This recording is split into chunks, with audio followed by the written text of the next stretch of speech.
রাবিয়া যে বছর যেদিন জন্মগ্রহণ করবে সেদিন সেই মুহূর্তে ঘরের ভিতরে বাতি জ্বালাইবে, আগুন জ্বালাইবে।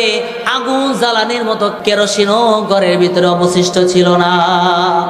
আল্লাহর কাছে কান্নাকাটি করে, ও মানব, এই আশেপাশের কত মানুষগুলাকে তুমি ধনী বানাইলাম, কত মানুষগুলাকে টাকাওয়ালা বানাইলাম, কিন্তু আমি গরিব মানুষ, তিনটা মেয়ে দিছ।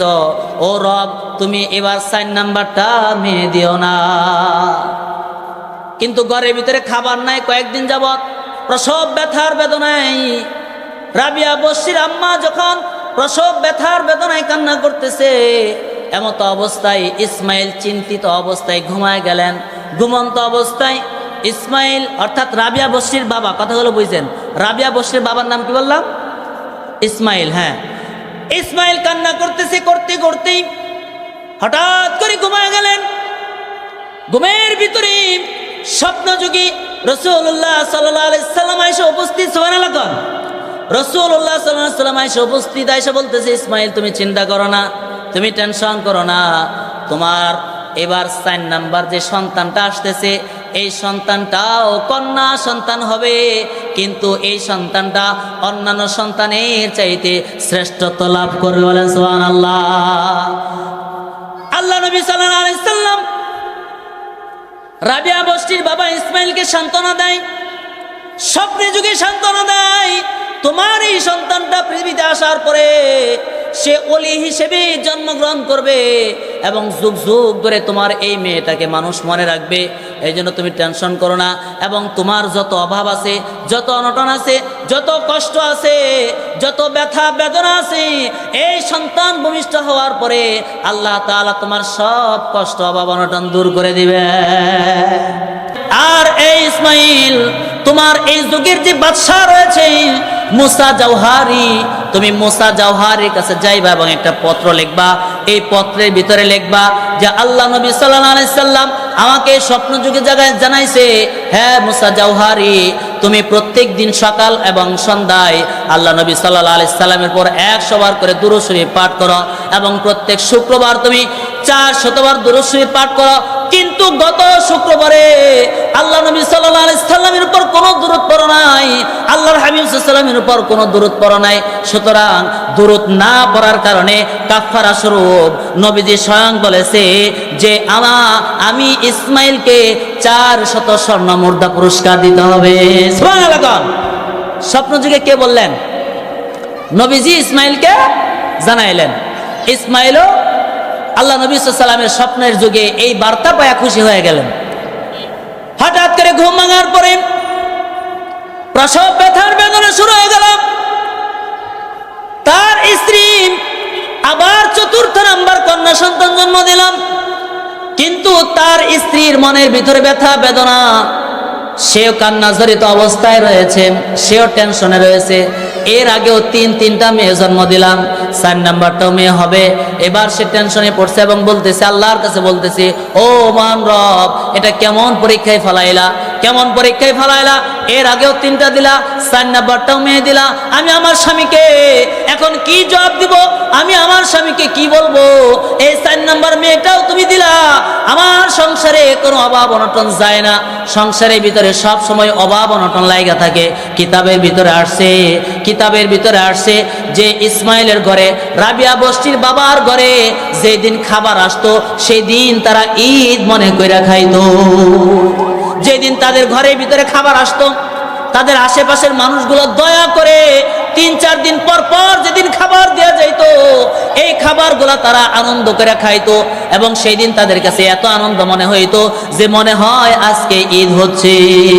এই অভাব অনটনের সংসারের ভিতরে এর আগেও 3টা দিলা, এখন আবার আরেকটা দিলা। ও মহান রব, তুমি কি একটা ছেলে দিতে পারলা না? এবার স্বামী যখন সন্তান হওয়ার খবর শুনলেন, কিছুক্ষণ পরে রুমে ঢুকলেন। রুমে ঢোকার পরে দেখেন স্ত্রীর মন মলিন, তখন স্ত্রীকে সান্ত্বনা দিলেন, তুমি টেনশন করো না, স্বয়ং রাসূল আমাকে স্বপ্ন যুগে দেখা দিলেন। এইবার 4 নাম্বার মেয়েটা যেটা আমাদের দুনিয়াতে আসছে এটার সুসংবাদ স্বয়ং রাসূল আমাকে দিয়েছেন। সুবহানাল্লাহ। শুধু রাসূল স্বপ্ন যুগে আমাকে জানান নাই, শুধু এতটুকুই না, এবং বলেছে এই মেয়েটা ভবিষ্যৎ ওলি হবে এবং এই মেয়েটাকে যুগ যুগ ধরে মানুষ চিনে থাকবে। সবাই এই যুগ যুগ ধরে মানুষ এই মেয়েটাকে সবাই অন্তরের ভিতরে রাখবে, সবাই এই মেয়েটাকে জানবে। আমরা সবাই রাবিয়া বসরির নাম জানি কি জানি না? কথা কয় না, জানি কি জানি না? রাবিয়া বসরি কেউ দেখছেন? রাবিয়া বসরি দেখছেন কেউ? কেউ কিন্তু দেখি নাই, কিন্তু যুগ যুগ ধরে আমরা তাকে স্মরণ করি কিনা? এরপর আল্লাহ নবী বলেন, শুধু তাই না, আমাদের অভাব অনটন সব আল্লাহ তাআলা দূর করে দিবেন। বলে কিভাবে? আল্লাহ নবী সাল্লাল্লাহু আলাইহি ওয়াসাল্লাম একটা পত্র লিখতে বলছেন বাদশার কাছে, কয় দেরি করেন কেন, তাড়াতাড়ি পত্র লিখেন। এইবার বাদশার কাছে পত্র লিখলো, পত্রের ভিতরে লিখছে, এই পত্র পায়া বাদশা তো তার চোখের পানি ধরে রাখতে পারলো না। বাদশা মুসা জাওহারি মন্ত্রীর মাধ্যমে যখন পত্র পাইলেন, ইসমাইলের পত্রের ভিতরে স্পষ্ট করে লেখা, এ মুসা জাওহারি, তুমি প্রত্যেক দিন নবীর উপর 100 বার করে দুরূদ শরীফ পাঠ করতা, কিন্তু গত শুক্রবারেও প্রত্যেক জুমাবারে তুমি 400 বার নবীর উপর দুরূদ পড়তা, কিন্তু গত শুক্রবারে তুমি নবীর উপর দুরূদ পড়ো নাই, না পড়ে ঘুমায় গেছো। আর সেটার কাফারা স্বরূপ আমি ইসমাইলকে 400 স্বর্ণ মুদ্রা পুরস্কার দিতে হবে। তার চোখের পানি ধরে রাখতে পারলো না। আল্লাহ নবী স্পষ্ট বলছে, আমার মুসা জাওহারি সে আমার উপর দুরূদ না পড়ে ঘুমায় গেছে। মন্ত্রীকে বলে, ও মন্ত্রী আবার বলো কি বলছে? আমার মুসা জাওহারি বলছে। মন্ত্রীকে আবার বলে, মন্ত্রী কি বলছে? নবীজি বলছে মুসা জাওহারি, আমার মুসা বলছে, আমার মুসা বলছে। এইভাবে বারবার জিজ্ঞেস করে আর চোখের পানি ছেড়ে দেয়। আর সাথে সাথে 700 স্বর্ণ মুদ্রা বাজেট করে ফেলে, যে এই গ্রামে যত গরিব মানুষ আছে এবং যত মানুষ আছে সবার কাছে 700 স্বর্ণ মুদ্রা তুমি সবার কাছে বিলি করে দাও। বলেন সুবহানাল্লাহ। এবং যে লোকটার কাছে নবীজি সাক্ষাৎ দেয়, যে লোকটার কাছে আমি আমার মতো একজন গুনাহগার নাদান মানুষের সংবাদ আসে, তার কাছে স্বর্ণ মুদ্রা তুমি মন্ত্রী নিয়ে যাইবা না, স্বয়ং আমি বাদশাহ, স্বয়ং তার কাছে আমি স্বর্ণ মুদ্রা তার কাছে নিয়ে যাই। বলেন সুবহানাল্লাহ। একজন গরিব মানুষকে আল্লাহ তাআলা কেমন ভালোবাসেন? গরিব মানুষকে আল্লাহ তাআলা কেমন ভালোবাসেন? গরিবরা কষ্টের ভিতরে পড়ে, অভাব অনটনের ভিতরে পড়ে, যতটুক আল্লাহকে না ডাকে ধনী মানুষ ততটুক ডাকে না।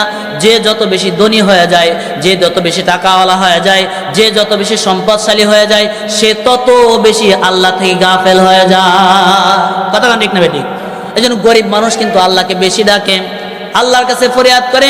এবার মুসা জাওহারি মন্ত্রীকে বললেন, আয় আমার ঘোড়া ঠিক করো, আমার গাড়ি ঠিক করো, আমি ওই বড় আল্লাহর ওলিকে দেখতে চাই যার কাছে রসুল স্বয়ং স্বপ্নে যুগে দেখা দেয়, এবং আমার এই গোপন আমলটা এই পৃথিবীর কেউ জানে না, একমাত্র আমার আল্লাহ ছাড়া। সুবহানাল্লাহ। আমি প্রত্যেক দিন জুমাবারে 400 বার নবীর উপর দুরূদ পড়ি, কিন্তু রাষ্ট্রীয় কাজে ব্যস্ত থাকার দরুন গত শুক্রবারে আমার রসুলের উপর দুরূদ পড়তে আমি ভুলে গেছি, আমার রসুলকে আমি ভুলে গেছি। আমার রসুলকে ভুলে যাওয়ার দরুন আমার রসুল আমাকে স্মরণ করেছে। এটা আমি কত বড় নালায়েক, আমি কত বড় নালায়েক, যেখানে রসুলকে আমি স্মরণ করব আর রসুলকে স্মরণ না করার দরুন রসুল আমার কাছে খবর পাঠাইছে। সুতরাং যার মাধ্যমে খবর আসে এবং যাকে নবীজি স্বপ্নে যুগে দেখা দেয়, সে সাধারণ মামুলি কোনো ব্যক্তি না। আমি বাদশাহ তার সাথে দেখা করব। এবং বাদশাহ যখন রাবিয়ার আব্বার কাছে ইসমাইলের কাছে আসে, তখন ওই যুগে ওই জামানার আশেপাশে যত ধনী মানুষ আছিল এতদিন তাদেরকে তিরস্কার করত এবং তাদেরকে গরিব বলে গালিগালাজ করত। তারা এবার কয়, রাবিয়া বস্তিকে দেখা, রাবিয়া বস্তির বাবা মাকে দেখা এবার আমাদের আফসোস হচ্ছে যে একজন গরিব মানুষের সাথে এই জামানার বাদশাহ কিভাবে দেখা করতে পারে। সুবহানাল্লাহ।